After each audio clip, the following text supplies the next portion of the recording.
سلامونه او احترامات مو منئ ښه راغلاست. دا هم د نن ورځې مهم خبرونه.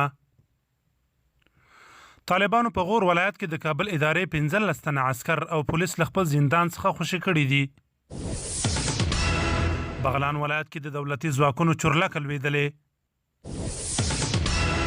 یو شمېر حکومتي سرچینو خبر ورکړی چې د زندانیانو پر سر رامنځته شوې ستونزه حل شوې.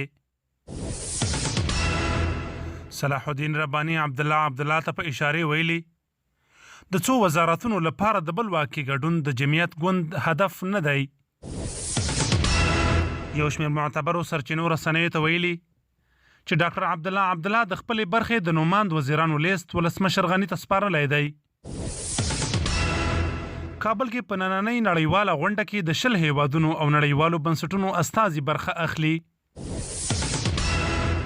د لوګر ولایت مرکز پل عالم کې د ملي اردو سرتیرو څلور ماشومان تر ټانګ لاندې کړي او وژلي دي.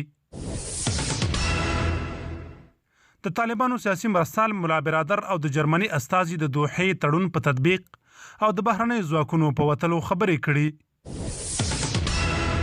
امریکایي استازو له ټرمپ څخه غوښتي چې له عراق او افغانستان څخه خپل سرتیري وباسي. قطر وایي چې د لیبیا له مرکزي حکومت څخه ملاتړ ته دوام ورکوي.